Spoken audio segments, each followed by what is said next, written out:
Welcome back, you guys, and a huge welcome to those of you that may be new here. I am Deena, and you have landed at DeeVine Health. On this channel, we try to give you all kinds of tips and tricks to have a healthier lifestyle. So hopefully you'll consider subscribing, staying around a while, joining the family, and getting healthy with us. But come on, let's get on into today's content. In today's video, we're going to be dealing a little bit more with food and the mind.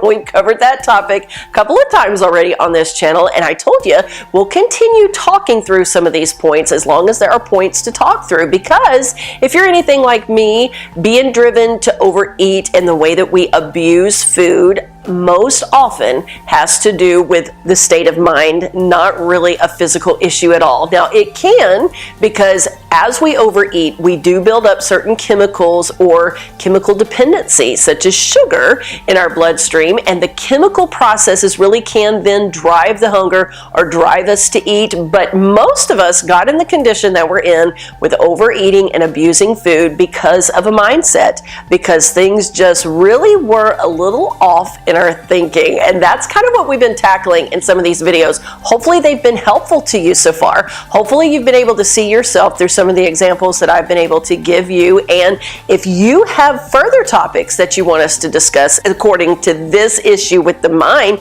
then by all means comment that down below, and we will try to touch on those in some future videos as well. But today I kind of wanted to deal with a little self-revelation that I had, and this was actually several years back. I think that this is an issue that I have really worked through since the first revelation, but it was something that was pertinent enough and serious enough that I wanted to bring it up in this series, because I know that if I have struggled with this in the past, that there are probably many of you who have struggled with it or are struggling with it as well. That is the issue of eating to be seen. Now I know that sounds really weird, doesn't it? Because most of us don't want to be seen when we're overweight. We get embarrassed of ourselves, we get embarrassed of our size, embarrassed of all the extra cellulite, and you know, all the things that go with being overweight. Clothes don't fit quite right, they're not hanging right, they're a little too tight, whatever the issue is.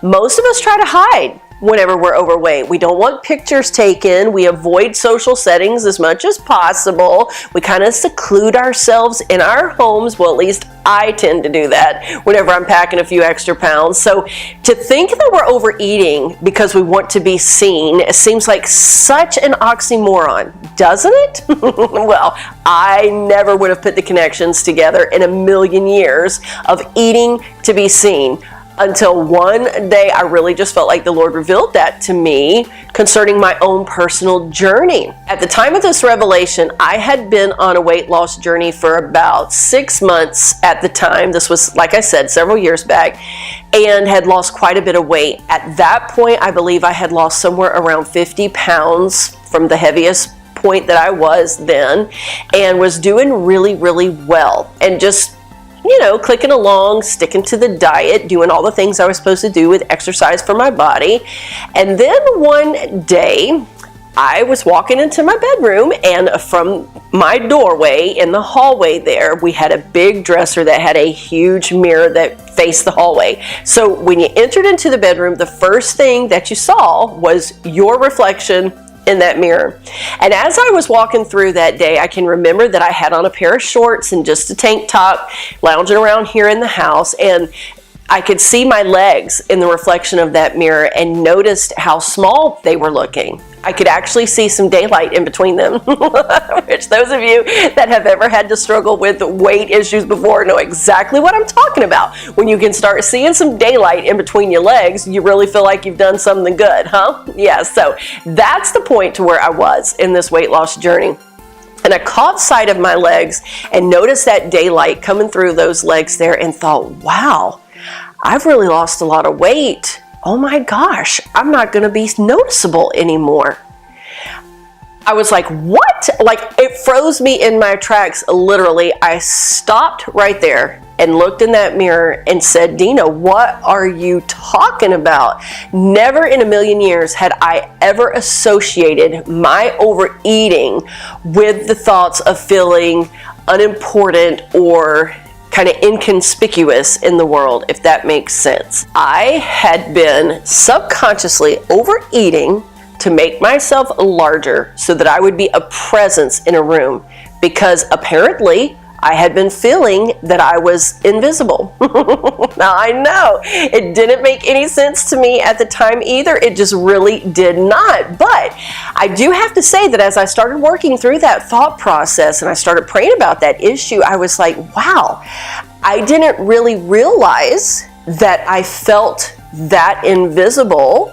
But I started going back through the processes of time and realized that, you know, I had suffered from low self-esteem for quite a while. Probably all my life, I think that self-esteem issues have been a problem for me.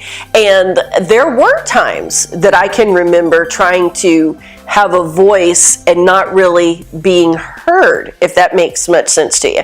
We had moved around quite a bit whenever I was younger and always new in different locations, and just, you never can really find your place, or it's hard sometimes to find your place for personalities such as mine. I know that's hard to imagine now because I think I'm completely different in a lot of ways than what I was whenever I was younger, but the insecurities of moving, being the new kid in the room, and just all that stuff that can kind of go with that definitely had an impact on the way that I saw myself. And I can remember, even as I got older, talking to the kids at time, I can remember being younger and telling them how I would feel like I was in, if you ever see on a movie where they put somebody in like this stark white room, it's usually round in the movies, they're in an all white outfit and they're like screaming, but nobody on the outside can hear them.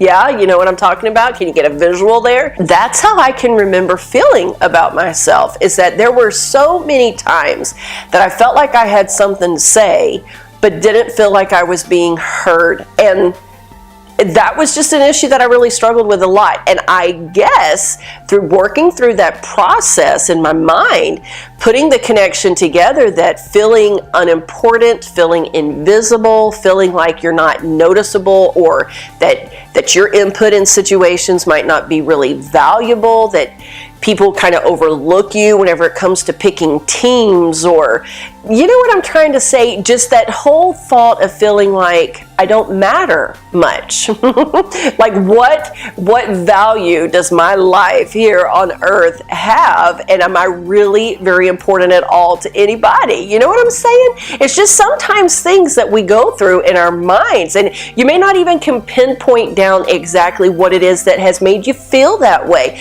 Just sometimes we have emotions and strongholds that begin to build up in our mind that we may never know what started it, where it came from exactly. We just know it's there and that it's exhibiting itself, showing itself in our lives through different ways. And for me, that was manifesting through overeating. And that day, whenever I looked in the mirror and realized that my thought was, oh my gosh, I'm losing so much weight, nobody's going to notice me anymore.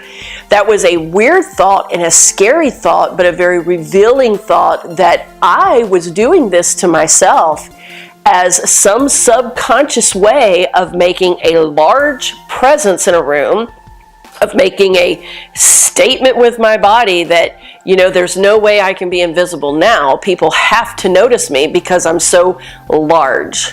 You know what I mean?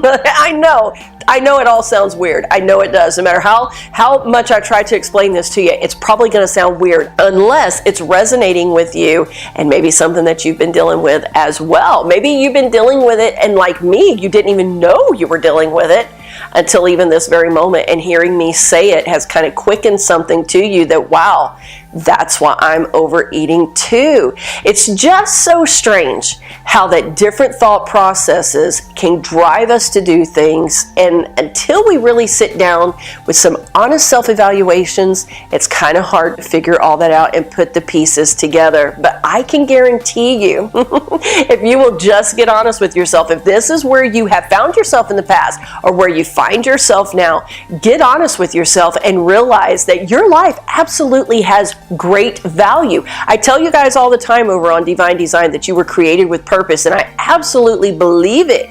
You were created for purpose. Your life does have purpose, and even if every person in your life has seemed to ignore you up till now, or if you have the perception they have, but that's not even the reality at all. Sometimes our minds cause us to perceive situations completely opposite than what they really are.